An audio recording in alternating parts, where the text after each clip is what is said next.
membentuk panitia 8 orang untuk usul-usul yang masuk. Panitia 8 orang itu mengundang rapat pada tanggal 22 Juni tahun 45 yang dihadiri oleh 38 orang tokoh. Rapat 38 tokoh itu membentuk panitia 9 orang untuk merumuskan rancangan pembukaan hukum dasar. Rancangan pembukaan hukum dasar tanggal 22 Juni tahun 45 itu dikenal dengan nama Piagam Jakarta. Di dalam Piagam Jakarta itu terdapat rancangan dasar negara, yaitu ketuhanan dengan kewajiban menjalankan syariat Islam bagi pemeluk-pemeluknya, kemanusiaan yang adil dan beradab, persatuan Indonesia, kerakyatan yang dipimpin oleh hikmat kebijaksanaan dalam permusyawaratan perwakilan, keadilan sosial bagi seluruh rakyat Indonesia. Badan penyelidik membahas rancangan undang-undang dasar hasil panitia perancang undang-undang dasar yang diketuai oleh Bung Karno, yang telah membentuk panitia kecil perancang undang-undang dasar yang diketuai oleh Profesor Mr. Dr. Supomo. Pada rancangan pembukaan dicantumkan rancangan dasar negara yang telah mengoper rumusan rancangan dasar negara versi Piagam Jakarta. Dengan beberapa perubahan, pembahasan rancangan undang-undang dasar itu selesai pada tanggal 16 Juli tahun 45.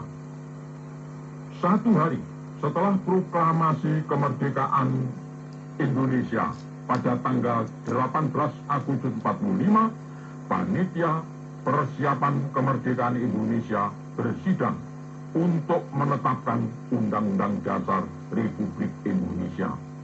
Rancangan Undang-Undang Dasar sudah siap, yaitu naskah hasil pembahasan pada sidang kedua Badan Penyelidik hingga 16 Juli tahun 45. Menjelang sidang, panitia persiapan kemerdekaan Indonesia tanggal 18 Agustus itu menerima laporan keberatan rakyat Indonesia kawasan timur terhadap sila pertama rancangan dasar negara yang dioper dari Piagam Jakarta, ketuhanan dengan kewajiban menjalankan syariat Islam bagi pemeluk-pemeluknya.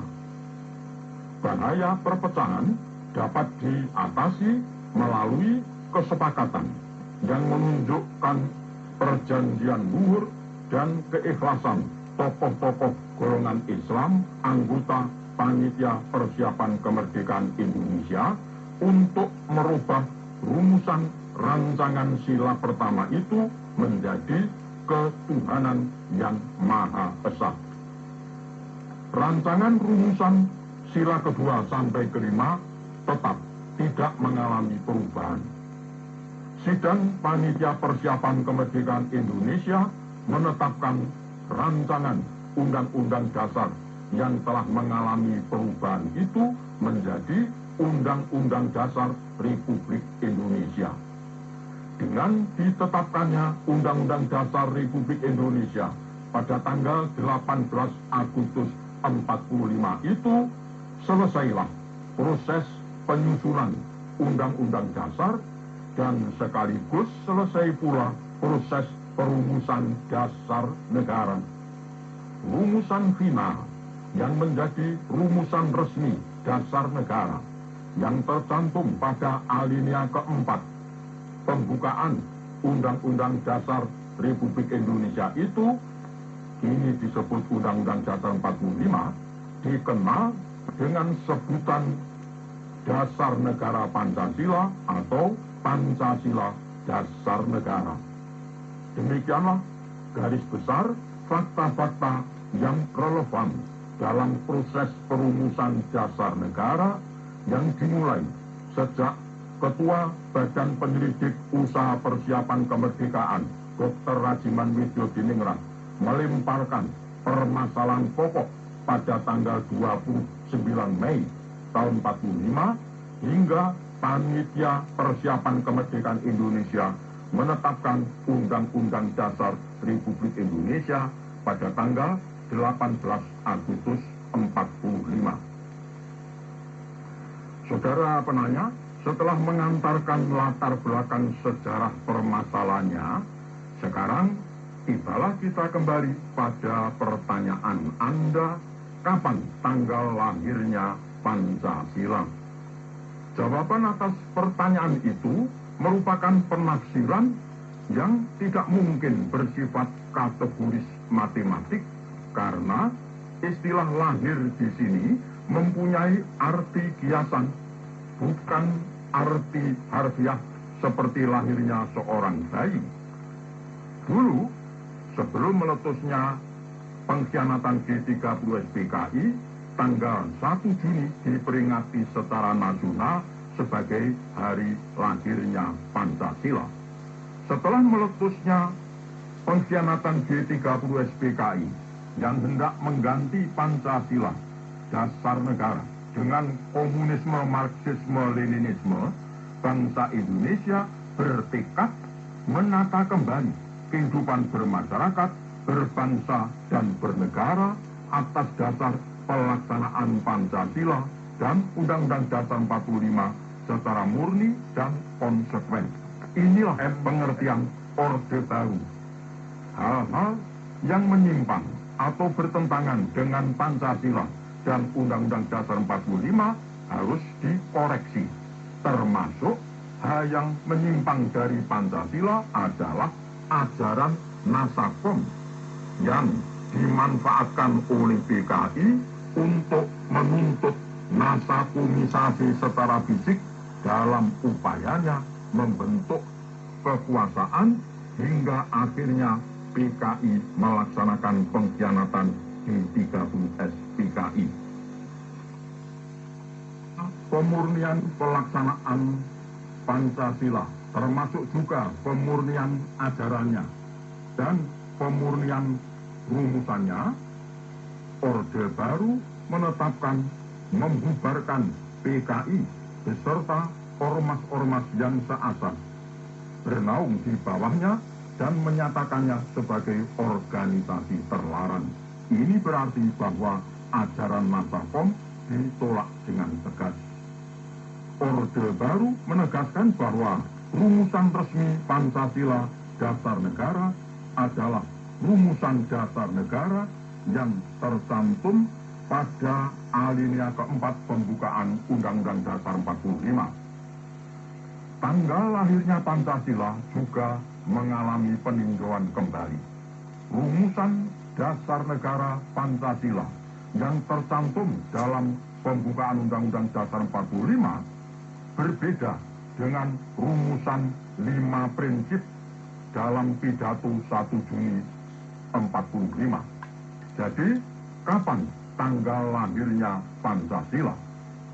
Sebagian dari masyarakat menyimpulkan bahwa Pancasila lahir pada tanggal 18 Agustus 45. Sebagian lain dari masyarakat tetap berpendirian bahwa Pancasila lahir pada tanggal 1 Juni 45. Sebagian lain lagi dari masyarakat tidak mempersoalkan tanggal lahirnya Pancasila karena yang penting adalah menghayati dan mengamalkan Pancasila, bukan memperingati tanggal lahirnya. Bagaimana pendirian negara Republik Indonesia mengenai kapan tanggal lahirnya Pancasila?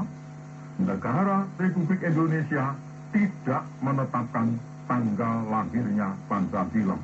Yang ditetapkan adalah hari kesaktian Pancasila, tanggal 1 Oktober 65 yang diperingati secara nasional. Penetapan ini bijaksana sekali karena tidak menimbulkan perpecahan, bahkan memantapkan persatuan dan kesatuan bangsa, karena seluruh rakyat Indonesia pasti setuju dan mendukungnya. yang tidak setuju hanya PKI. Demikianlah saudara penanya dan para pendengar yang terhormat di seluruh Nusantara. Terima kasih atas perhatian dan partisipasi saudara. Semoga Tuhan Yang Maha Esa melimpahkan rahmat-Nya kepada bangsa Indonesia. Merdeka! Wassalamualaikum warahmatullahi wabarakatuh.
Sekian siaran sentral dari Jakarta.